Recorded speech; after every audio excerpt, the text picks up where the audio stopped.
Mi facultad, construida en 1407, fue un convento dominico y sede de la Inquisición española, donde se torturó y ejecutó a supuestos herejes. Aunque pasó a manos de la universidad en 1993, el edificio arrastra una pesada estela de sucesos inexplicables. El fenómeno más famoso es una figura de humo blanca que cruza el claustro y la biblioteca, una monja vestida de blanco. Su presencia es un enigma, pues el convento siempre fue masculino. El personal de limpieza, para lidiar con el miedo, la llama encarna y le hablan antes de entrar a las aulas, pero los ascensores que se mueven solos y el desorden nocturno han hecho renunciar a varios guardias de seguridad. En época de exámenes, nadie se atreve a ir solo al baño o por café. Aunque nunca la he visto, el ambiente en ciertos rincones eriza la piel, con cuerpos aún emparedados bajo el suelo que pisamos. Muchos preferimos abandonar el edificio antes de que caiga la noche. En mi universidad había una chica llamada Yanielis que, como a ella le gustaba mencionar a cada rato, era cristiana, por lo que yo le decía la evangélica. Sinceramente, era muy pesada. Era la típica que decía que todos los demás cristianos eran unos hipócritas y que ella sí era diferente y llevaba el camino de Dios. No paraba de decirlo, por lo que era insoportable estar cerca de ella. Una de sus conocidas me dijo que ella tenía problemas de atención porque su papá la abandonó a ella cuando era niña y a su mamá. Lo cierto es que Yanielis era como todas las personas evangélicas que yo he conocido. Dicen una cosa, pero viven de otra manera. Ella quería hacerse la buena persona, que quería guardarse hasta el matrimonio, pero era un secreto a voces que ella se interesaba y se le veía con chicos diferentes cada mes cerca de moteles, todos con pintas de vagos, malandros o casados. Al parecer, varios de sus novios pasajeros eran de dinero y como le daban su paga por sus servicios, Yanielis se ponía más insoportable y castrosa solo para llamar la atención y que todos vieran que ahora tenía dinero. Comportamiento propio de la gente sin personalidad. Hasta comenzó a hacer lives en TikTok, puesto que su sueño era ser influencer. Lives en los cuales, como la mayoría de personas que sueñan con ser ese tipo de influencer, fingen ser y tener una vida que no tiene nada que ver con la realidad. Pero pronto se corrió la voz de que Yanielis había quedado embarazada y el tipo la abandonó cuando se lo dijo. Según se decía, Yanielis quería usar su embarazo para asegurarse al padre, quien tenía plata, pero este, al saber sobre su pasado y lo fácil que Yanielis era, negó que fuera de él y la dejó. No lo culpo, cualquier hombre habría hecho lo mismo. Fue entonces cuando la encontraron en uno de los baños. Yanielis había muerto desangrada al haberse hecho un autoaborto. Según escuché, su cuerpo quedó en un charco de sangre, acompañada de sus propias heces y orina en el piso del baño de la universidad. Incluso ahora me da lástima Yanielis, pero como dice una de mis compañeras, ella se buscó esa vida. Un día que estaba en la biblioteca de mi universidad, choqué contra una chica asiática, por lo que algunos cuadernos que llevaba se me cayeron. Ella me ayudó muy gentilmente y ambas nos disculpamos mutuamente. Me pareció una chica muy amable y simpática. Nos despedimos y no la volví a ver hasta después que me gradué. Sin embargo, cuando la volví a ver, fue por algo macabro. La vi en un video y una noticia. Descubrí que la chica con la que me topé era Elisa Lam, la pobre chica que desapareció y poco después fue hallada muerta dentro del tanque de agua del Hotel Cecil. El mundo, ciertamente, es un lugar muy pequeño y tenebroso. Yo terminé en la cárcel para mujeres de Gatesville porque maté a una de mis profesoras en la universidad. Ya yo tenía 21 años cuando comencé a salir con una de mis profesoras. Yo la llamaba Haley, quien fue la que me sedujo y me gustó. Sin embargo, esa maldita Tania entró a dar clases a la universidad por esas fechas y en un tiempo récord sedujo a Haley. La perra me la quitó y se reía en mi cara por ello. Eso me hervía la sangre y un jueves en la mañana durante una de sus clases saqué un martillo de mi mochila y la hice mierda frente a todos. Tengo entendido que la noticia se censuró y se habló poco de ella porque el crimen lo cometió una mujer negra. Me condenaron a más de 2 décadas y sin ningún arrepentimiento puedo decir que valió la pena lo que le hice a esa maldita hija de p*** idiota y estúpida.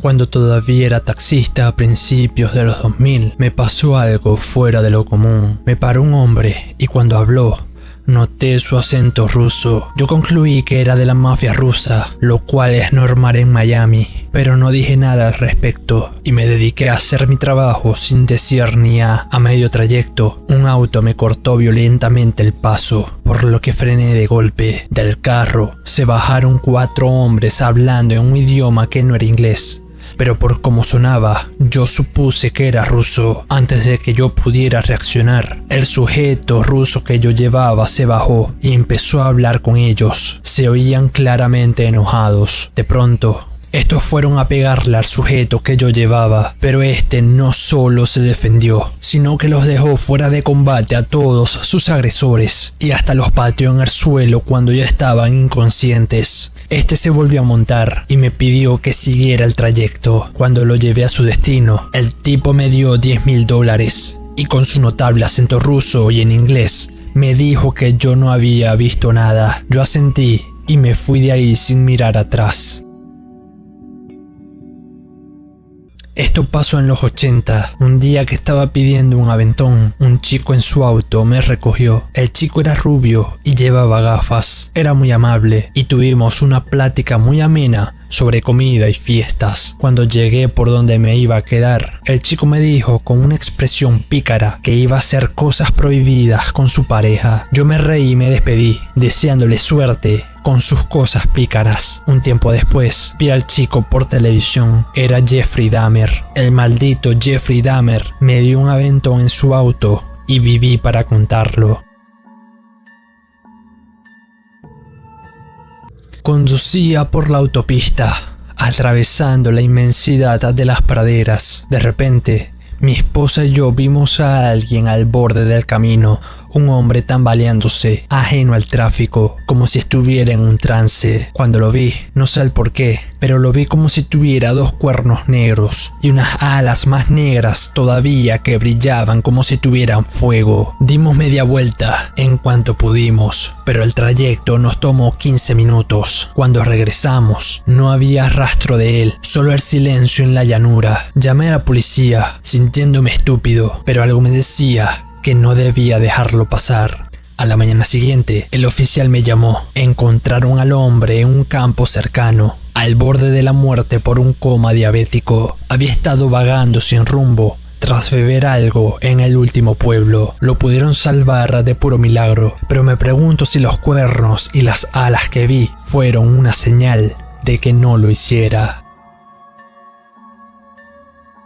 A mediados del 2017, cuando todavía trabajaba haciendo la ruta por la selva brasileña, me encontré una mujer vestida de blanco. Eran aproximadamente las 6 de la tarde y ella iba bien arreglada, como si fuera a una fiesta. Ella me pidió el aventón y yo, apiadándome de ella, accedí. Tampoco voy a mentir, tenía la fantasía de que ella me preguntara cómo me podía pagar. Y yo le iba a decir que no tenía que darme dinero, solo saludarme el amiguito. Uno se siente solo en la carretera y necesita cariño. La chica iba pegada a la ventana mirando el paisaje oscuro, hasta que unos 5 kilómetros después me pidió que parara, sosteniendo que ella se quedaba por ahí. Yo protesté porque no se veía a nadie, ni siquiera una luz en la lejanía. pero ella insistió en que se iba a quedar ahí. La observé meterse entre la vegetación sin mirar atrás. Le conté esta historia a varios conductores de esa ruta, pero todos me dicen que era la primera vez que escuchaban de alguien yendo a pie por esas alturas. Todos me decían que lo imaginé. Y la verdad, yo también me empecé a cuestionar si en verdad aquella chica vestida de blanco existió. Mi abuelo, un hombre de pocas palabras y manos curtidas por el machete, nunca dejaba que nos acercáramos a las ruinas de su choza después del crepúsculo. Una tarde de agosto, el aire se puso pesado. Mi perro, a quien llamé Capitán, empezó a aullar. Mirando hacia el cañaveral, me asomé por la ventana y entre el movimiento rítmico de las cañas, vi a un hombre extraño. El hombre se giró lentamente y casi pude ver que le salían cuernos y una cola negra. Al día siguiente, Capitán apareció en el porche, intacto, pero con los ojos vueltos blancos. Ya no respiraba. Mi abuelo solo me miró, se persignó y me dijo que no fuera al cañaveral pasadas las 7 p.m. y nunca lo he hecho.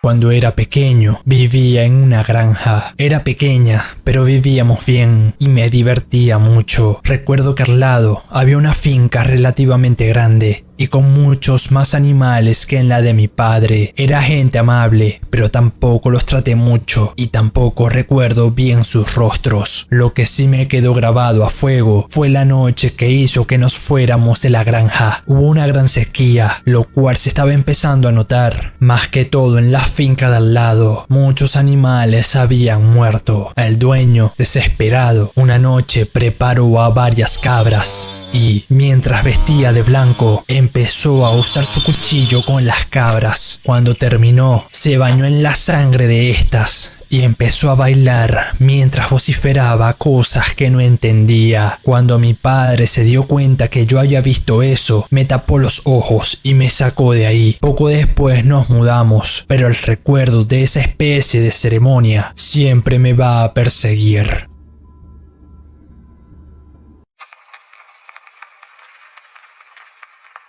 En una reunión familiar, mi tío alzó la voz para declarar que iba a volver a la naturaleza. Él simplemente dio media vuelta y se fue con su escopeta. Mi tío no volvió tras 2 días, por lo que fueron a buscarlo. Encontraron su ropa doblada y bien acomodada bajo su sombrero y a un lado de la escopeta. Nunca volvimos a saber de él.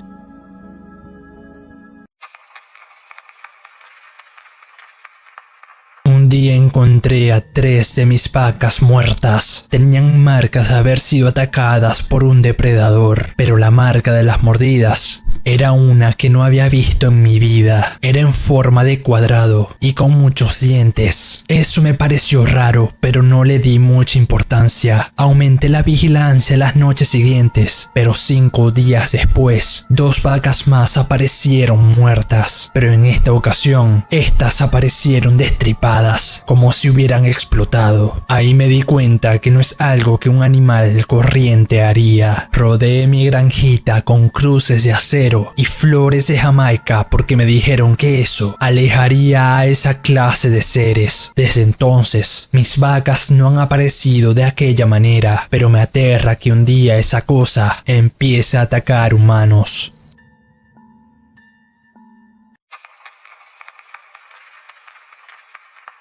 Hace unos años, fui en Semana Santa al rancho de mis tíos. Junto a mis primos, me divertí demasiado y jugamos mucho. Cuando llegó la noche, prendimos una fogata y nos pusimos a contar historias de terror. En un punto, quedamos solos mis primos y yo, y de repente, un viento que sopló de la nada apagó la fogata. Yo me quedé paralizado y como había luna llena, pude ver que mis primos también habían quedado en shock. En ese instante, se escuchó un murmullo y unas pisadas, por lo que todos volteamos a la dirección de del ruido. Ahí vimos a 4 seres pequeños. Me llegarían a mí por la cintura en ese entonces. Estos eran rechonzos y caminaban en 2 patas, además de ser oscuros. Estos hablaban y cuando nos vieron, salieron corriendo con un rugido gutural. Mis primos y yo también corrimos y cuando llegamos hasta donde estaban nuestros padres, les contamos lo que pasó. Nosotros sosteníamos que eran duendes, pero nuestros padres, con cara seria, nos dijeron que imaginamos cosas y nos pidieron que no mencionáramos ese tema. Yo estuve más o menos unos 10 años en Okinawa como parte de mi servicio militar. Todo siempre era tranquilo por allá. Lo único que asustaba eran las leyendas e historias de terror que se decían habían en esa base. Para mí eran puras tonterías. Pero un día, junto a unos compañeros, vimos algo por una cámara de seguridad que me hizo cambiar de parecer. Era una sombra negra que pasó a gran velocidad por un sector de la base. Lo que más me consternó fue que unos compañeros que llevaban más tiempo ahí decían que eso era normal. Desde ese día me acompaña una sensación de desconfianza con todo lo que me rodea, puesto que al final quizás hay cosas desconocidas para nosotros.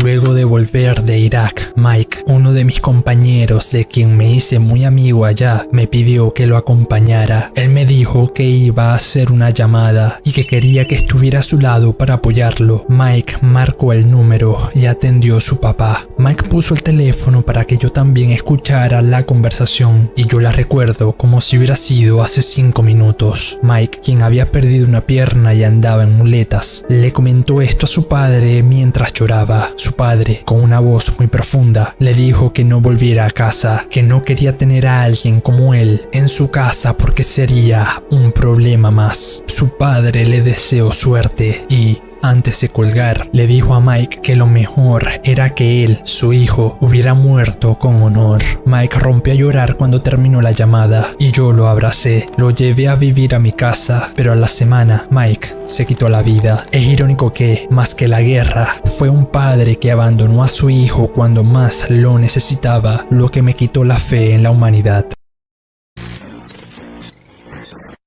Patrullaba de noche el memorial de Beirut, en la parte del cementerio viejo. La oscuridad y el bosque nunca me inquietaron. Era un silencio pesado, casi paz. Pero una noche, junto a la cerca, escuché un tarareo de mujer. Lo seguí y vi un brillo azul entre las zarzas de un roble. Al acercarme, sentí la piel electrizarse como antes de una tormenta. Aparté el follaje y se me heló la sangre. Una lápida antigua, con una cruz tallada. La cruz brillaba con un azul eléctrico, vibrante como neón. El tarareo se hizo ensordecedor, multiplicándose en cientos de voces susurrantes y al unísono. Me aterroricé, grité y corrí como un poseso al aparcamiento. Obligué a mi relevo a venir antes de hora y pasé el resto del turno temblando en su camioneta. No me creyó, pero no patrulló hasta el amanecer. Días después volví. De día, era una lápida común, sin nombre, solo la cruz desgastada. Toqué la piedra, busqué cables o placas solares. Nada, solo roca fría y anodina. El sonido había desaparecido. Nunca supe de quién era la tumba y nunca volví a ver nada extraño. Suena a locura, lo sé, podría ser una alucinación, pero yo no lo creo. Era real, un fantasma o algo, aunque por la calma que había en ese coro de susurros, no creo que fuera malo. Solo estaba allí, presente, recordándome que ese silencio que tanto apreciaba nunca había estado realmente vacío. Tuve un turno de noche en un cuartel antiguo, construido en los años 50. La pesadez me venció y salí a caminar por los túneles subterráneos para despejarme. Sin darme cuenta, me perdí en un laberinto de pasillos de cemento desnudo hasta que emergí en una sección sepultada en el tiempo. El aire olía a polvo estancado y cableado viejo. No era un cierre ordenado. Parecía que la vida se había detenido en un instante preciso. Documentos clasificados amarilleaban sobre escritorios metálicos. Una taza de café esmaltada, medio llena de un residuo negro y sólido, yacía junto a una máquina que emitía un zumbido lastimero. La sensación de ser observado era física, un peso entre mis omóplatos. Cada sombra parecía contener una presencia inmóvil, ajeno a las décadas pasadas. El agotamiento y el estrés nublaron mi juicio, haciendo del regreso una odisea de sudor frío y puertas herrumbradas que rechinaban con un sonido desgarrador. Finalmente logré volver. Nadie notó mi ausencia. Un año después, Un recluta nuevo trabajaba a mi lado. En la quietud más profunda de la madrugada, se levantó y se alejó. Horas más tarde, regresó. Pálido, con las pupilas dilatadas. Me miró. Solo le ofrecí un leve asentimiento, un pacto silencioso. En sus ojos vi el reflejo de aquella taza de café olvidada y supo que yo también había estado allí, en el lugar que el complejo no había olvidado, pero que se empeñaba en guardar. Estaba en el techo del puesto de vigilancia con otro soldado. La noche era quieta, solo el viento bajo. En el edificio contiguo, a unos 15 metros, vi a un tipo apoyado en la barandilla, fumando un cigarrillo. La brasa se encendía con cada calada, iluminando por un instante su perfil. No era de los nuestros. Me giré hacia mi compañero, le toqué el brazo y señalé con la cabeza. Cuando volvimos a la vista, el tipo había desaparecido. Solo quedaba la barandilla oxidada bajo la luz de la luna. No hubo ruido, y eso era lo imposible. La puerta de acceso a ese techo era una vieja escotilla de acero, más oxidada que el casco de un barco hundido. Abrirla sonaba como un grito de metal desgarrado. Todo el bloque la habría oído. No había forma de que hubiera bajado en los 3 segundos que me tomó llamar la atención de mi compañero. Nos quedamos helados, escuchando solo el viento. Mi compañero bajó la mirada hacia la sombra profunda entre los edificios. Luego me miró. No dijo nada. No hacía falta. Ambos habíamos visto lo mismo. En el suelo, justo debajo de donde estuvo el tipo, yacía un cigarrillo encendido, la punta brillando con un rojo vivo en la negrura. Era como si alguien lo hubiera soltado un instante antes. Nunca reportamos lo ocurrido. Algunas cosas en este lugar es mejor dejarlas donde caen. A finales de julio del 2023, un afroamericano contrató mis servicios. Me dijo que le gustaban las maduritas como yo, y no tanto las jóvenes. Me llevó a cierto hotel para gente de plata y una vez en la habitación se quitó la ropa de inmediato. Tenía tremenda anaconda. Era tan grande que yo dudaba que entrara a mi boca una vez erecta. Es el miembro más grande que he visto en mi vida. Él entonces sacó un corta uñas y me dijo que no se podía excitar si no sentía dolor. Me pidió que le arrancara trocitos de su miembro, lo cual yo hice con un poco de reparo. Era verdad, tan pronto le empecé a arrancar tiras de piel, aquel miembro colosal se paró. El tipo supo hacerlo, y si bien dolió al principio, después me hizo ver estrellas. Fue mi mejor noche que recuerdo como mujer de compañía, pero todavía me da cosa al recordar cuando le tuve que arrancar la piel con el corta uñas. Cuando fui a Japón, contraté a una prosti a domicilio por una página que pude conseguir en inglés. Sin embargo, la chica preciosa y esbelta que vi en la foto no se parecía en nada a la rechoncha y fea que llegó a la habitación del hotel. Yo no la dejé entrar y le dije en inglés que iba a pedir una devolución, cosa que creo que me entendió. Al rato llamaron a la puerta y junto a la chica estaban 2 tipos con el pelo teñido de amarillo y con camisas hawaianas. Ellos entraron de forma violenta y me sostuvieron contra la pared. Ellos vociferaban cosas en japonés, lengua que no hablo, y al darse cuenta de esto, uno de ellos sacó un cuchillo y lo apuntó a mi pantalón para luego poner el cronómetro de su reloj inteligente en 10 minutos. Por lo que entendí, debía aceptar el servicio de la chica y terminar en menos de 10 minutos, y si no, me iban a cortar a mi amiguito. Así lo hice. Solo cerré los ojos e imaginé a la chica que vi en la foto de la página. Cuando acabé, los tipos se rieron, me dieron palmadas en la espalda y se fueron escoltando a la chica. Mientras trabajaba como prostituto, entre otros clientes y clientas, recuerdo particularmente a la peor que tuve. Yo le decía a la Barbie irónicamente. Ella era gorda, negra y olía mal. Pese a esto, que era muy obvio, la Barbie pensaba que ella era un mujerón y que los hombres simplemente tenían mal gusto. Ella me llamaba una vez al mes, donde me pedía que le hiciera de todo. A pesar de su poco atractivo, la Barbie era desenfrenada a la hora de la verdad. Se puede decir que liberaba su frustración. Me pagaba tan bien que valía la pena soportar el asco. Pero un día, ella me llevó al límite del asco. La Barbie me llamó un miércoles en la noche. Ya yo sabía la rutina que a ella le gustaba seguir. Mientras me acomodaba en la cama del hotel, la Barbie me dijo que esa noche iba a ser diferente. Ella sacó sangre de su menstruación que tenía en 2 contenedores de orina y me dijo que quería que lo bebiera con ella. Ella dijo eso y acto seguido se tomó su sangre menstrual y estiró la mano para darme el otro. Yo solo tomé mis cosas y me fui sin verla y no volví a contestarle el teléfono a la Barbie.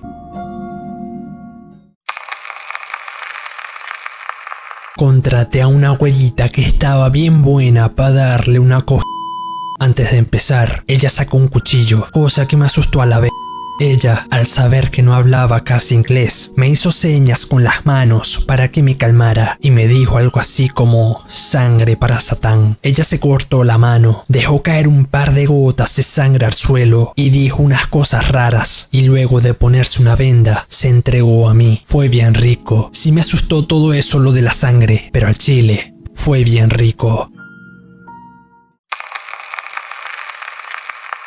Yo llevé a mi amigo Michael a debutar con las Malportadas. Cuando terminó, me dijo que la había pasado increíble y que la chica llamada Camila lo hizo sentir querido y escuchado. Michael me decía que tenía una conexión con ella, pero yo le aconsejaba que no se tomara en serio a una cariñosa. Michael empezó a contactar a Camila cada 15 días y Michael se terminó enamorando. Desafortunadamente, Camila era la más entre las Lo que tenía de cuerpazo y magnética con los hombres, lo tenía de mamona. Habían pocos que ya no se hubieran a Camila. Y cuando Michael se enteró de eso, enloqueció por los celos. Fue a ver a Camila y le quitó la vida con un cuchillo. Más de 42 puñaladas, dijeron. Michael todavía está en la cárcel.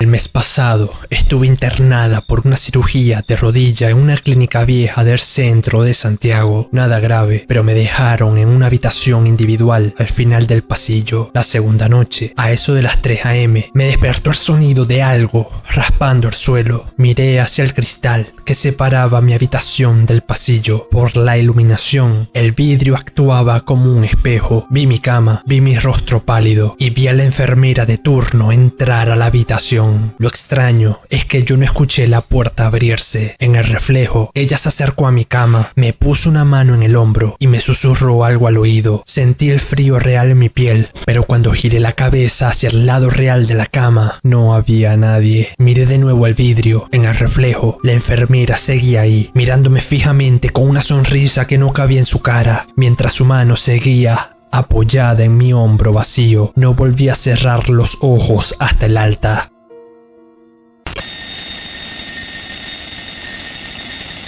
Trabajo en la guardia de emergencias y la otra noche, pasada las 4, me tocó preparar una vía para un ingreso que venía en ambulancia. Estaba solo en el box de curaciones. Puse la bandeja de acero sobre la mesa, saqué la jeringa estéril, el algodón y la ampolla de suero. Dejé la jeringa cargada justo al borde de la bandeja, bien alineada. Me di la vuelta unos segundos. Literalmente 3 segundos para tirar el envoltorio al tacho de basura. Y cuando regresé, la bandeja estaba vacía. Pensé que se había caído, pero no había nada en el suelo. Me quedé helado cuando levanté la vista y vi la jeringa clavada, verticalmente y con fuerza, en el colchón de la camilla vacía que tenía enfrente. Estaba a 2 metros de distancia. Mientras me acercaba a sacarla, escuché una risita seca, como de alguien que no tiene aire en los pulmones, que venía de debajo de la camilla. Me agaché rápido para ver quién me estaba gastando la broma, y no había nadie, pero la jeringa, que hace un segundo estaba clavada, apareció de nuevo en mi bandeja, apoyada en el mismo lugar donde la dejé al principio. Estaba tibia, como si alguien la hubiera estado apretando con la mano.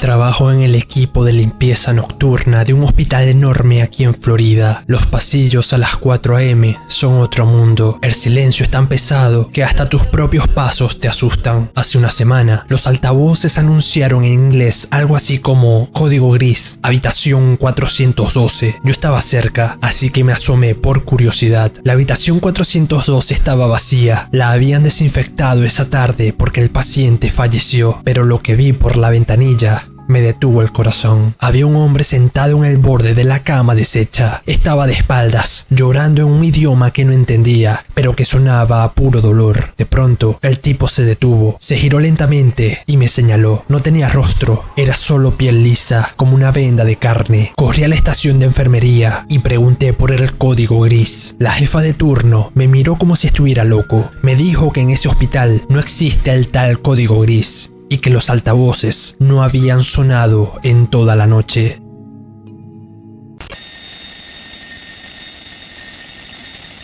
Trabajo como camillero en un hospital de oncología aquí en el norte de Bogotá. Hace 2 semanas me pidieron trasladar a un paciente de la 402 a rayos X. Era un señor muy mayor, delgado y sonriente, que no dejaba de mirarme fijamente con unos ojos amarillentos. Lo extraño empezó en el ascensor. Mientras bajábamos, el señor me tomó de la muñeca. Su mano no estaba fría, estaba helada, como si viniera de un congelador. Me susurró: dígale a la enfermera que ya no necesito la medicación, que ya llegaron por mí. Pensé que estaba delirando por la morfina, así que solo asentí para calmarlo. Cuando llegamos al piso de radiología, la puerta se abrió y vi a mi jefa de turno un poco sorprendida. Me preguntó qué hacía ahí abajo con una camilla vacía. Me reí, pensando que era una broma, y me giré para presentarla al paciente. La camilla estaba impecable, las sábanas estaban estiradas, sin una sola arruga, como si nadie se hubiera acostado ahí en horas. Fui a la 402 corriendo. El paciente había fallecido 2 horas antes de que yo subiera a buscarlo.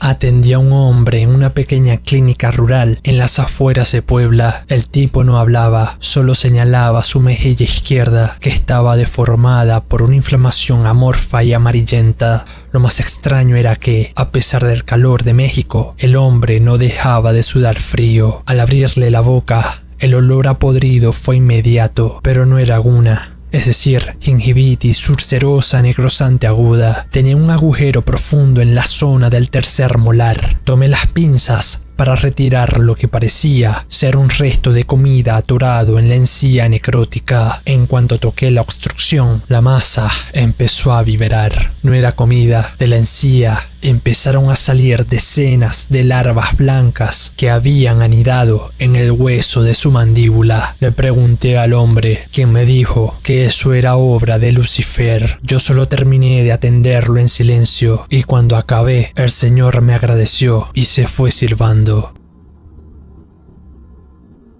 Durante la facultad me tocó presenciar un caso real de gingivitis ulcerosa necrosante aguda, también llamada aguna. Básicamente es cuando el tejido de la boca empieza a pudrirse y morir mientras el paciente sigue vivo. Jamás olvidaré el hedor.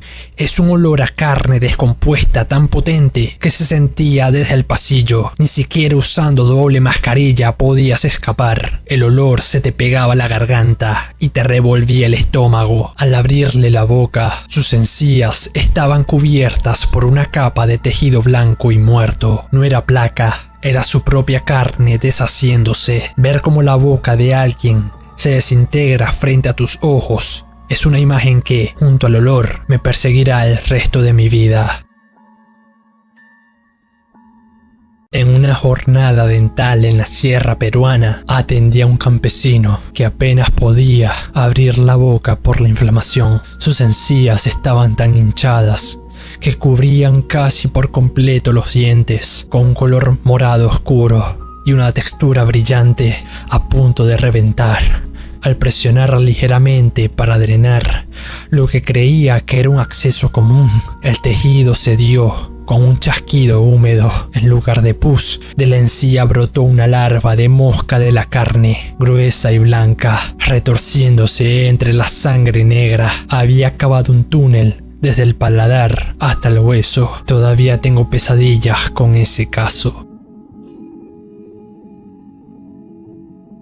Hay pacientes que no solo descuidan su higiene, sino que parecen disfrutar de tu repugnancia. Tenía una mujer en el sillón Estaba reclinada, con la boca abierta, mientras yo trabajaba a escasos centímetros de su rostro. De pronto, sentí que ella se atragantaba con algo en el fondo de su garganta. Antes de que pudiera reaccionar, lanzó un escupitajo violento, con una fuerza inhumana, directo a mi cara. Sentí un líquido caliente y viscoso golpearme la mejilla y el borde del labio. Al limpiarme, aterrado, me di cuenta que eso no era solo saliva.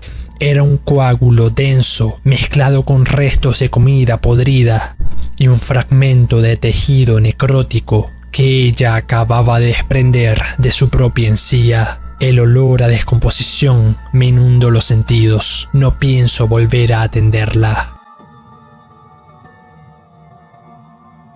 Estaba en la facultad de odontología cuando recibí a una mujer de mediana edad. Quería dentadura postiza, pero yo, con la arrogancia de estudiante, intenté convencerla de salvar sus dientes. A simple vista no se veían tan mal. Todo cambió con las radiografías. La pérdida ósea era masiva. Cuando le pregunté por qué sentía sus dientes sueltos, hizo algo que jamás olvidaré. Metió un dedo detrás de su incisivo superior y empujó el diente hacia adelante hasta que quedó apuntándome directamente. Jamás había visto una pieza moverse así. Al hacer el sondaje, lo peor no fue que la sonda se hundiera 15 milímetros, el máximo posible, en sus encías, sino que cada vez que la sacaba venía tan cubierta de pus espesa que tenía que limpiarla para poder ver las marcas.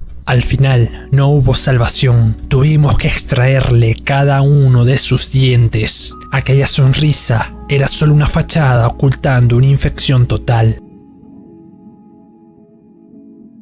Mi abuelo siempre decía que en los hospitales la muerte no llega de golpe, sino que se anuncia. Estuve cuidándolo en el área de cuidados intensivos y me obsesioné con los sonidos. Una noche empecé a escuchar pasos rítmicos en el techo. 1, 2, 3, pausa. Luego se repetían. Pensé que era el aire acondicionado hasta que me di cuenta de que los pasos seguían exactamente el ritmo del monitor cardíaco de mi abuelo. Si el pulso se aceleraba, los pasos corrían. Si el pulso bajaba, los pasos se hacían lentos y pesados, como si algo estuviera arrastrando cadenas justo sobre nosotros. A las 5:14 am, el monitor dio un pitido largo y constante. El corazón de mi abuelo se había detenido. En ese mismo instante, los pasos en el techo se detuvieron justo encima de mi cabeza. Escuché un suspiro profundo, de alivio, que no vino de la cama, sino del aire vacío a mi lado. El abuelo se había ido, pero algo más se quedó en la habitación conmigo.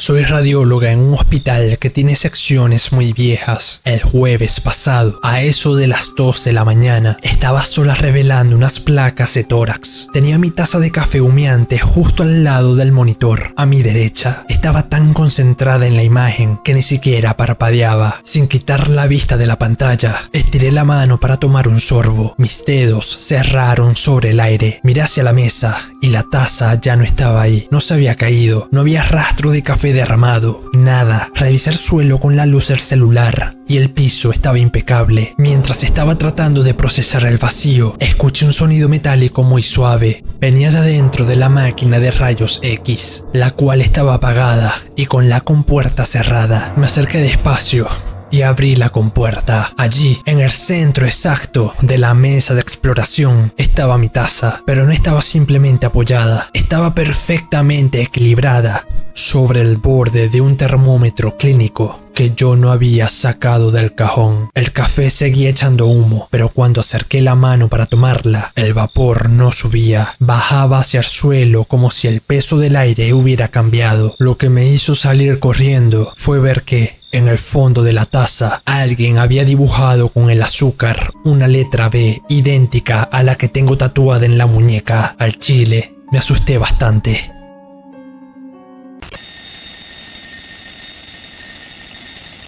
Soy Matías de Buenos Aires. Trabajo en el sector de archivos. en el subsuelo del hospital. Es un laberinto de estanterías metálicas y carpetas que nadie abre desde hace décadas. Ayer estaba clasificando unas historias clínicas viejas y dejé mi manojo de llaves sobre un escritorio metálico para mover una caja pesada. Escuché el golpe seco del metal contra el escritorio. Estoy seguro, me agaché, moví la caja apenas unos centímetros y, al incorporarme para recoger las llaves, el escritorio estaba despejado. Pasé la mano por la superficie fría pensando que quizás se habían deslizado, pero nada. Busqué en el piso con la linterna, removí los papeles cercanos. Incluso vacié mis bolsillos 2 veces. El silencio en el sótano era tan denso que escuchaba mi propia respiración. Me quedé quieto un minuto, tratando de convencerme de que el cansancio me estaba jugando una broma pesada. Decidí caminar hasta el fondo del pasillo para avisar al guardia, pero a mitad de camino me detuve en seco. Al final del corredor, colgadas en un clavo oxidado en una pared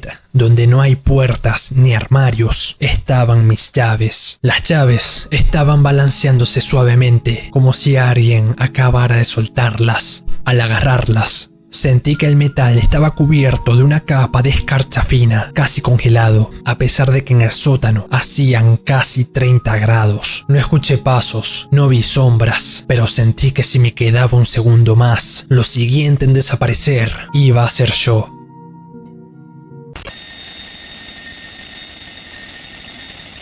Anoche me pasó algo que no puedo explicar sin parecer un loco, pero te juro que estaba bien despierto. Trabajo en mantenimiento y me pidieron cambiar una luminaria en un pasillo de consultas externas que supuestamente estaba vacío. Subí a la escalera y dejé mi caja de herramientas abierta en el suelo, justo a mis pies. Saqué el destornillador. Lo apoyé un segundo en el peldaño superior de la escalera para acomodar el plafón y, cuando bajé la mano para agarrarlo, ya no estaba. Miré hacia abajo pensando que se había caído, pero la caja de herramientas también había desaparecido. El pasillo estaba totalmente despejado. De pared a pared, caminé unos metros, llamando a ver si algún guardia me estaba jorobando, pero el silencio era absoluto. Al darme la vuelta para recoger la escalera e irme de ahí, me quedé helado. La caja de herramientas estaba de nuevo en su sitio, pero todos los destornilladores y pinzas estaban clavados en el techo, justo encima de donde yo había estado parado.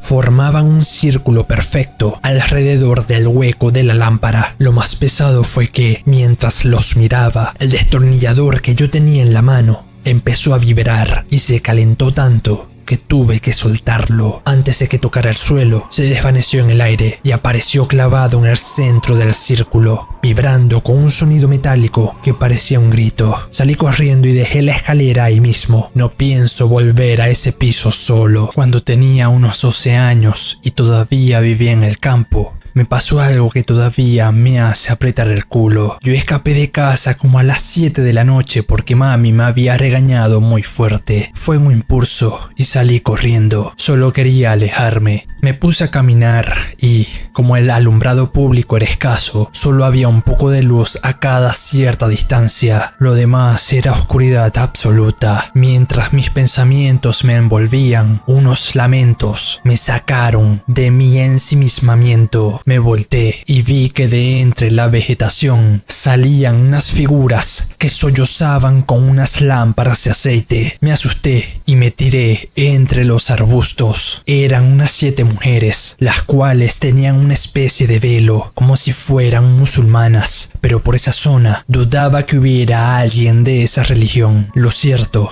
es que iban llorando, diciendo cosas que no entendía y con las lámparas de aceite. No sé el por qué, pero eso me puso mal cuerpo. Esperé que se alejaran lo suficiente y me devolví a mi casa de inmediato. Al día siguiente, escuché que encontraron a un chico de 15 años muerto por ese camino y se sospechaba que varios habían sido los culpables. Yo le conté lo que vi a mami, pero ella no me creyó. Creo que ellas fueron las culpables. Pero para empezar, todavía no sé si eran reales.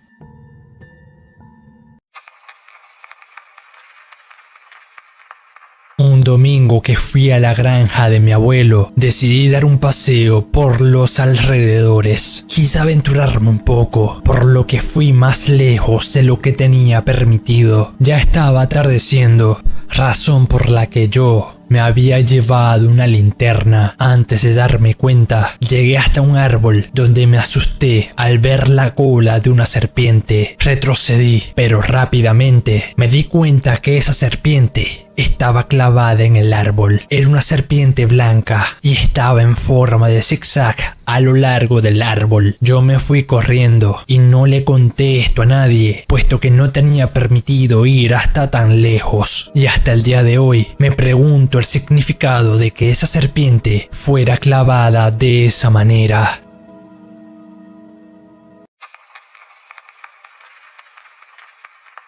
Hace unos años, el vecino de la granja de enfrente simplemente se sentó en su porche sin moverse. Pasó un día entero así, hasta que mi padre fue a preguntarle qué ocurría y regresó a los 10 minutos, pálido y con las manos temblando. Mi padre llamó a la policía. El vecino había asesinado a su esposa y sus 7 hijos con una escopeta y el machete. Este se fue con la policía sin mostrar resistencia. Esa granja quedó sola, pero desde la casa de esta, algunas noches podía escuchar a unos niños jugando y a una madre llamándolos.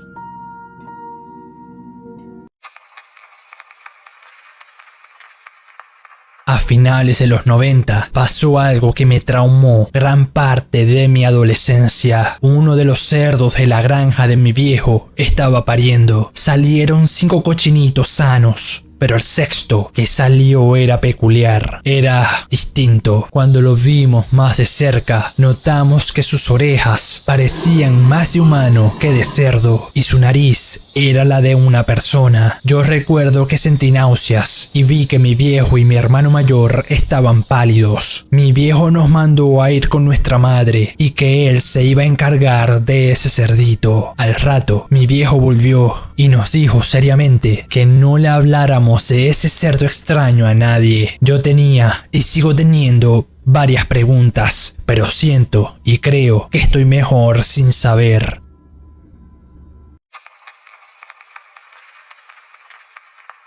Esto ocurrió la semana pasada. Mi hermano y yo salimos de casualidad por la noche a dar un paseo. Para nuestra sorpresa, vimos a un hombre desnudo pegado a una de nuestras vacas. Nosotros le gritamos y este salió corriendo a gran velocidad con su boca y su pecho lleno de sangre. Descubrimos que la vaca tenía una gran mordida en su cuello y había mucha sangre en el suelo. Mi hermano teoriza que es un vampiro y yo, que soy un poco más escéptico, no encuentro otra explicación. Metimos la denuncia, pero todavía no han encontrado el paradero de ese sujeto.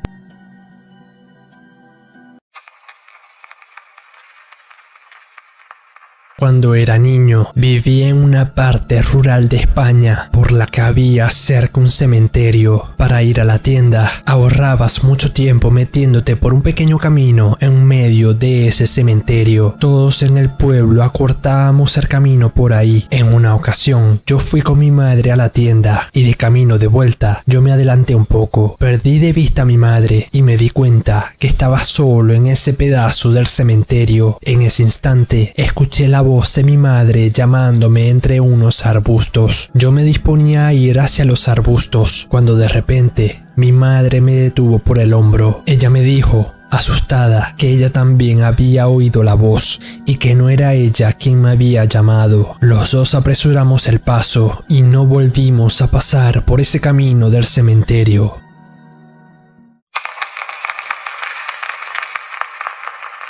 Unos amigos y yo estábamos jugando cerca de un cementerio. Antes de darnos cuenta se hizo de noche y nos quedamos jugando como una prueba de valor. Poco después, una combi llegó y 3 sujetos se bajaron. Nosotros nos escondimos y, al parecer, no se dieron cuenta que estábamos ahí. Ellos se pusieron a cavar, sacaron 4 bolsas negras con algo dentro, las metieron en el hoyo que hicieron y se fueron. Nosotros no nos movimos hasta que ellos se fueron y juramos ni siquiera mencionar eso a nadie.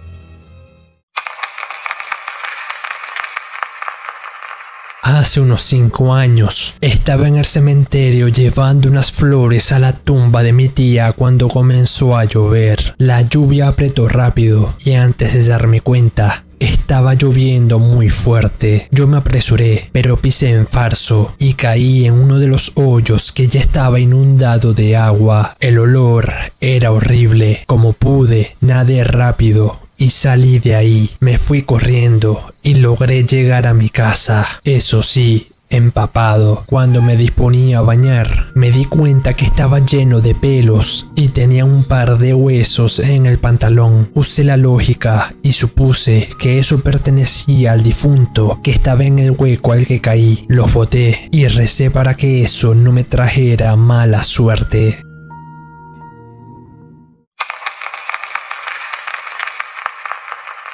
Hace unos años, mi novia de ese entonces y yo hicimos cosas cochinas en un cementerio. Ella fue la que me convenció de hacerlo. Después de que acabamos, ella me confesó que la prendían las cosas muertas y que a veces agarraba algún pájaro muerto que se encontraba en la calle y se tocaba mientras lo acariciaba. Obviamente la dejé poco después.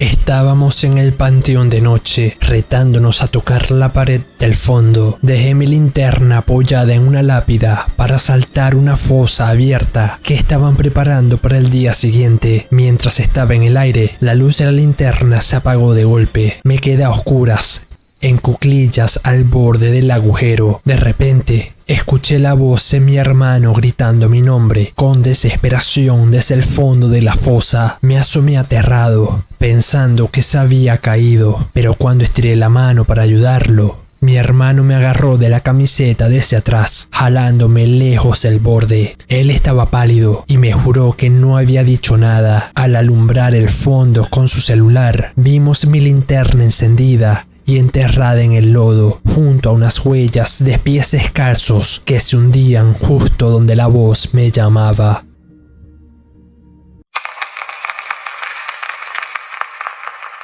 Hace un par de años salí con un tipo que me convenció de ir a un cementerio abandonado. Después de estar juntos sobre una lápida de mármol agrietada, lo vi hurgando con una pinza en la rendija de la tumba. Sacó un mechón de pelo humano, gris y apelmazado por la humedad, y comenzó a pasárselo por los labios con una devoción enfermiza. Me confesó que no podía llegar al clímax si no sentía la textura del cabello de muerto rozando su propia piel. Dijo que tenía una colección en su casa, clasificada por el tiempo que llevaban bajo tierra. Salí de ahí corriendo y lo bloqueé antes de llegar a mi casa.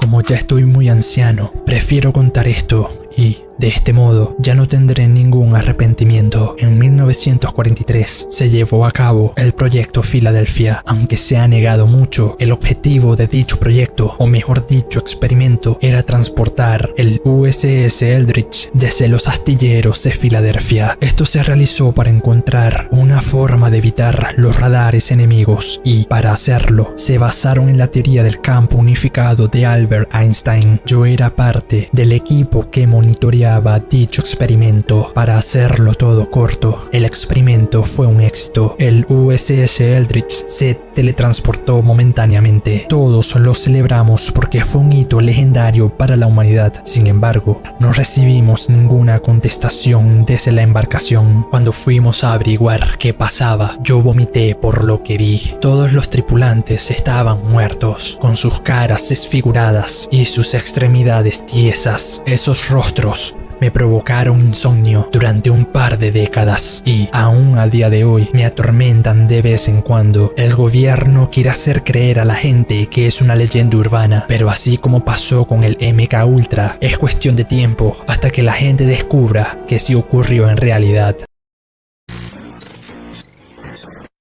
Cuando todavía estaba de servicio en Afganistán, pasó algo que me traumó seriamente a mí y a mis compañeros. Debido a las circunstancias en las que estábamos, el sargento Williams decidió no bañarse porque le parecía una pérdida de tiempo. Mientras pasaban las semanas, el olor se hacía más intenso y si bien todos apestábamos, el sargento era el más hediondo de todos nosotros y se notaba. Una noche, varios soldados empezaron a tener diarrea y el sargento Williams fue uno de ellos. A mí, por suerte, no me dio diarrea, pero esa noche, alrededor de las 2 a.m., el sargento Williams soltó un grito que prácticamente nos despertó a todos. Salió del baño con los calzones abajo, la mano cubriéndose los genitales y por sus piernas chorreaba sangre, mierda líquida y suciedad a partes iguales. A posteriori, nos enteramos que debido a la poca higiene del sargento, cuando se bajó la ropa interior para hacer sus necesidades de manera apresurada por la diarrea, la piel del escroto se quedó pegada a los calzoncillos. El sargento Williams agarró una infección y murió poco después. Según me dijeron, la pasó mal y murió de forma dolorosa. Ahora yo me aseguro de bañarme todos los días sin falta.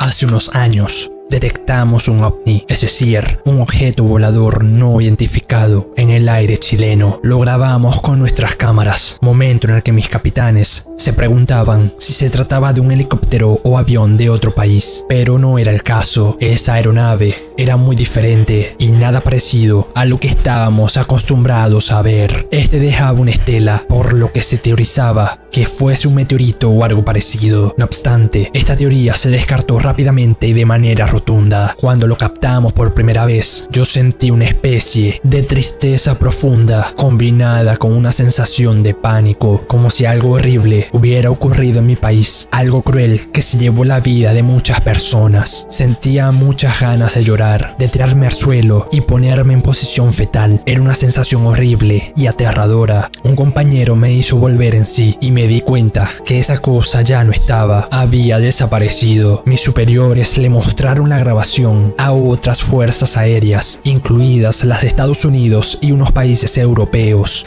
pero ninguno nos supo decir qué era esa cosa. Weón, no sé qué era esa weá, pero ojalá no vuelva nunca más. No quiero volver a sentir esa tristeza profunda y desoladora que sentí aquel día. Hace muchos años atrás, la Unión Soviética, cuando todavía se denominaba así, intentó hacer una incursión a través de los bosques de Finlandia, mi país. En ese tiempo, yo estaba en un pelotón encargado de patrullar esa zona. Un día, encontramos los cuerpos de más de 30 soldados soviéticos. Estaban congelados, pero lo peor es que tenían rastros de haber sido comidos. No tenían señales de haber sido atacados por lobos, ni osos, ni ningún animal. Eso solo dejaba una explicación. Se comenzaron a comer entre ellos cuando se quedaron sin suministros. El recuerdo de ese escenario grotesco y nevado me persigue hasta hoy, pese a que ya han pasado muchas décadas desde entonces. En febrero de 2023, cuando todavía estaba en las trincheras conteniendo a los rusos, vi algo que me trastornó. Por nuestro frente, notamos que el fuego había cesado momentáneamente. Aprovechamos eso para investigar una trinchera rusa que sabíamos que había sido abandonada. Tal vez habría algo que nos podría servir. Fui junto a 3 compañeros. Íbamos despacio, obviamente nerviosos, pero tranquilos. Era una sensación extraña. Estaba desolado y el frío era abrumador. Sin embargo, algo nos llamó la atención. Casi de casualidad, vimos la pata de un animal en una esquina. Fuimos poco a poco y lo que vimos nos dejó en silencio. Era un soldado ruso muerto, sentado en una silla y amarrado por una soga gris. A su alrededor habían 3 cabras negras muertas. Yo sabía que ese tipo de cabras son comunes en la región del Cáucaso. Nosotros no supimos qué decir, pero sabíamos qué significaba. No encontramos nada más en esa trinchera. No obstante, los compañeros que fuimos y yo empezamos a tener pesadillas con lo que vimos. La misma pesadilla de una cabra negra y macabra consumiéndonos. Fue tanta nuestra inestabilidad a raíz de estas pesadillas que nos sacaron del frente y de vez en cuando todavía tengo pesadillas con ese incidente. Hace unos días estaba paleando tierra cerca de las fosas comunes. Ya casi al anochecer, dejé mi termo de café sobre el borde de una tumba que todavía no habían sellado. Me giré un momento para sacudirme el polvo de las botas y cuando volví a estirar la mano, el termo no estaba. Me asomé a la fosa pensando que se había resbalado, pero el fondo estaba vacío. El pánico me entró cuando escuché un golpe seco metálico detrás de mí. Mi termo estaba parado perfectamente sobre la lápida de un niño, a 10 metros de distancia. Al acercarme, vi que el tapón estaba abierto y el café salía a borbotones, pero no se desparramaba. Se filtraba directamente en una grieta del mármol, como si alguien estuviera bebiendo con desesperación desde el otro lado.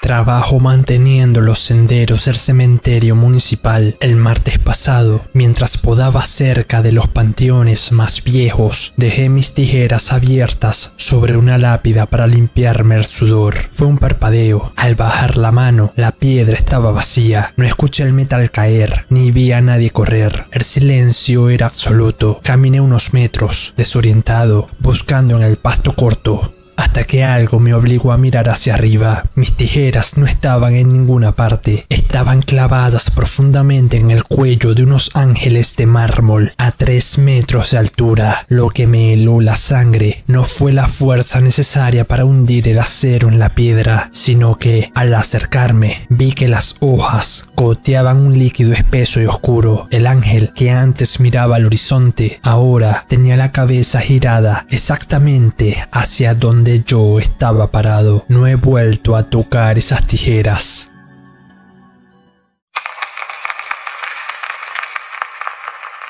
Soy vigilante nocturno en un camposanto privado. Hace 2 noches, mientras hacía la ronda por el sector de los mausoleos, dejé mi linterna encendida sobre el pedestal de una estatua para ajustarme las botas. La luz iluminaba directamente un pino frente a mí. No pasaron ni 5 segundos. Al levantar la cabeza, el haz de luz ya no estaba. La linterna no se había apagado, simplemente no estaba sobre el mármol. No escuché ningún golpe, ni pasos sobre la gravilla. El silencio era absoluto. Caminé a oscuras unos metros, tanteando la pared, hasta que vi un resplandor débil. Mi linterna estaba dentro de un nicho sellado con vidrio reforzado, 3 filas arriba. Seguí encendida, apuntando hacia afuera desde el interior de la tumba. Contra el vidrio había una marca de vaho fresco, como si alguien hubiera estado respirando contra el cristal desde dentro. Un día me quedé varado en mi moto sin gasolina en la carretera en medio del desierto. Ya estaba anocheciendo y eso me puso un poco nervioso. Encendí mi linterna y a unos metros de mí vi algo que no era vegetación seca ni un cactus. Me acerqué un poco y ese olor putrefacto se hizo más presente. Eso eran 2 cuerpos humanos, 2 cadáveres. Eran un hombre y una mujer que, visiblemente, llevaban varios días muertos y ya estaban en estado de descomposición. En ese momento, una patrulla de policía pasó por ahí. Yo los detuve y les expliqué todo. Ellos me dieron gasolina y dijeron que iban a abrir la investigación y que yo no era un sospechoso porque claramente esos cuerpos llevaban ahí más de 5 días. Hasta donde sé, todavía no han atrapado al culpable de esas muertes. Iba conduciendo por la carretera estatal cuando, de la nada, un impacto sordo sacudió el lateral del coche. Fue un golpe seco, pesado. Mi novia y yo nos quedamos paralizados mientras el vehículo se llenaba de silencio. Volvimos al lugar, temiendo encontrar al animal destrozado. Encontramos un búho, el cual estaba tirado en la cuneta, inmóvil, pero justo cuando me acerqué, su cabeza giró 180 grados. No estaba herido, estaba mirándonos. Sus ojos no tenían el brillo natural de un animal, parecían 2 esferas de vidrio negro que reflejaban nuestro rostro deformado. No parpadeó ni una sola vez. Cuando subimos al coche y arrancamos, juraría que escuché un graznido humano que venía de la misma dirección en la que habíamos dejado al ave. Cuando era pequeño Iba pasando por la Lara Zulia en Venezuela cuando algo llamó mi atención. Noté como en la oscuridad había unos niños mirando hacia el carro. Ellos me estaban saludando. Lo más extraño, y de lo que no me di cuenta al principio, es que estos volvían a aparecer cada cierta distancia. Yo los saludaba cuando los veía, y cuando les dije a mis padres para que también saludaran, ellos me dijeron que ahí no había nada, solo oscuridad. Esa noche no volví a ver a los niños. Yo me quedé pensando sobre eso, y mientras más le daba vueltas, más me iba dando cuenta de lo extraño que eso era. Me cagué tanto que no pude dormir solo por meses. Era una noche de verano en Lima, con un poco de calor y el cielo totalmente despejado. En una calle oscura y solitaria vi a un hombre caminando con una chaqueta amarilla impermeable, con la capucha puesta y un hacha que arrastraba contra el asfalto. Caminaba lento, sin rumbo, como si estuviera esperando a que alguien se cruzara en su camino. Aceleré hasta desaparecer de allí, con la certeza absoluta de que, de haber estado a pie, no habría vivido para contarlo.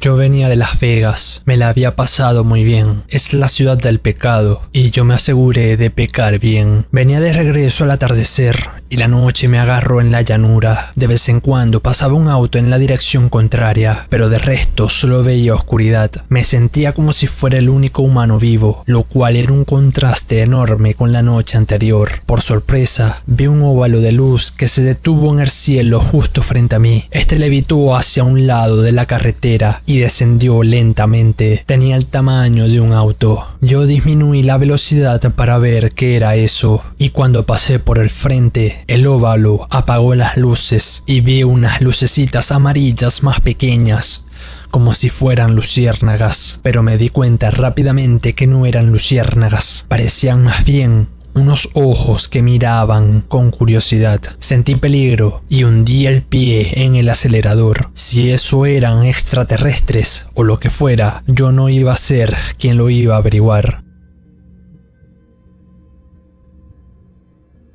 Una noche que me sentía solo, llamé a una mujer de la noche. Nos vimos en un motel y me sorprendí gratamente de lo bella que era pese a ser relativamente barata. Ella me dejó en claro que era hasta que yo terminara, no importaba si era a los 5 segundos. Sin embargo, por estúpido se me olvidó la protección. Como no me iba a arriesgar a introducir ahí mi parte sin protección, le dije que usara su boca. Ella me exigió que la avisara cuando fuera a terminar, porque no le gustaba que le culminaran dentro de la boca. Yo le dije que lo haría, pero estando ahí, en el calor del momento, es difícil aguantarse. La condenada tenía unos ojos verdes muy bonitos, lo que me daba más morbo, porque yo nunca había terminado de aquella manera. Cuando ya sentía cerca, le puse mi mano en la cabeza y me dejé llevar hasta el final, hasta que ya no quedó nada. Fue la gloria. No obstante, esto fue interrumpido por un dolor potente. Yo me olí que algo así pasaría, por lo que intenté sacarlo rápido, pero ella me pellizcó un ladito. Me mordió fuertemente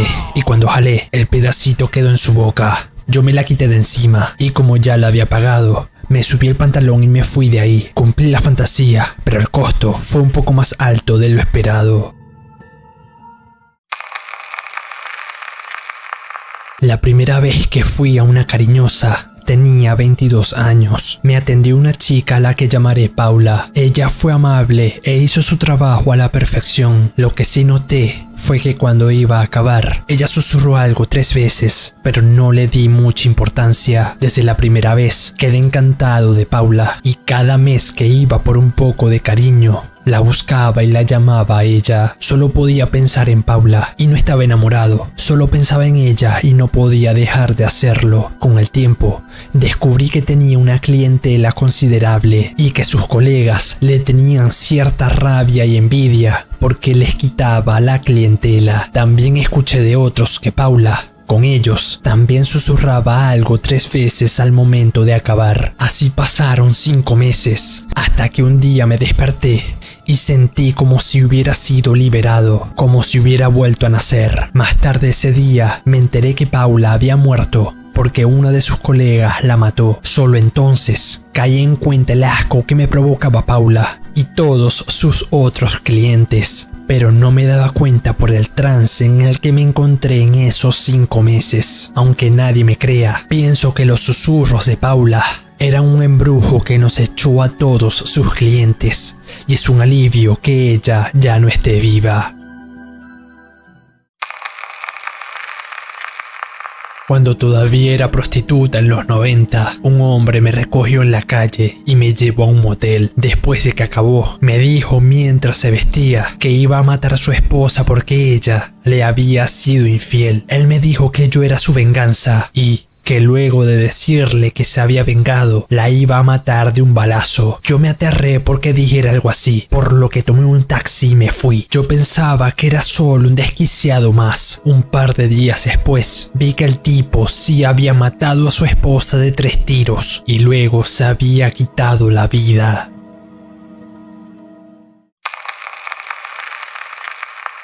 Aquella noche, esa esquina de la ciudad estaba desolada, lo cual era extraño siendo jueves. De todos modos, encontré a una cariñosa, muy bien vestida y bastante atractiva. Me dijo su precio y accedí. Cuando llegamos al motel, ya yo me estaba saboreando. Ella entró primero a la habitación y se sentó en la cama. Sin embargo, cuando cerré la puerta y volteé hacia ella, la chica había desaparecido, como si se hubiera vuelto aire. Era mi turno de guardia.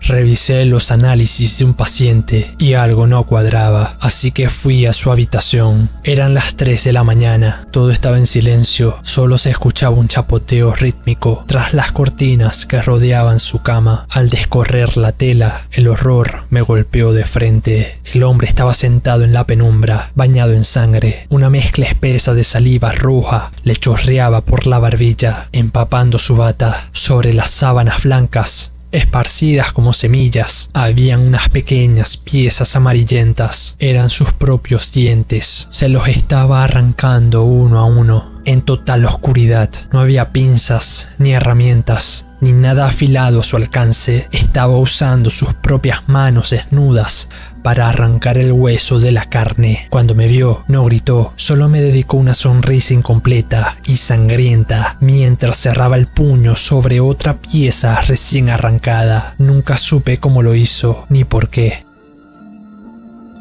Sucedió durante mis prácticas en una clínica de urgencias para personas sin recursos. Llegó un hombre de mediana edad diciendo que le dolían las encías. Al abrir la boca, el panorama era dantesco. Sus encías estaban de un rojo sangre brillante. En cuanto introduje la sonda periodontal para revisar el nivel de infección, ocurrió lo peor. Reventé un acceso oculto. Una oleada de pus viscosa brotó de la encía, inundándole los dientes y la lengua en un segundo. El olor y el sabor fueron tan intensos que el paciente se vomitó encima de mí en ese mismo instante. Fue, sin duda, la experiencia más asquerosa de toda mi carrera.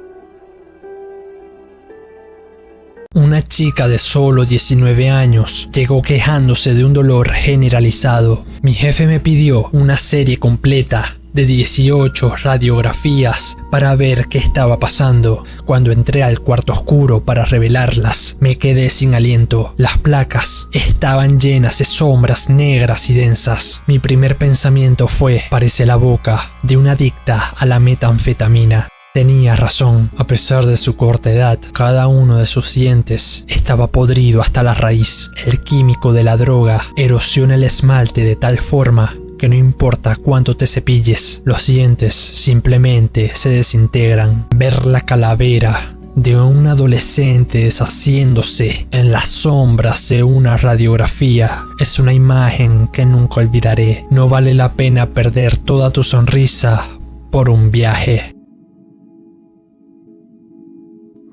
Llegó un paciente con la cara tan hinchada que el bulto amenazaba con cerrarle las vías respiratorias. En un entorno tan infectado, la anestesia inyectable es inútil, simplemente no hace efecto. Teníamos que actuar rápido, era drenar o dejar que se asfixiara. Como no podíamos usar agujas sin riesgo de propagar la infección, Usamos cloruro de etilo para congelar superficialmente la zona. Sin anestesia real y sin suturas, tomé el bisturí e hice la incisión directamente en la inflamación. En cuanto corté, la presión era tal que el pus brotó a chorros. Tuvimos que usar el succionador a máxima potencia mientras el paciente aguantaba el dolor. La cápsula de la infección estaba tan deshecha que los tejidos se deshacían como papel mojado entre mis manos. Fue una carnicería necesaria para salvarle la vida.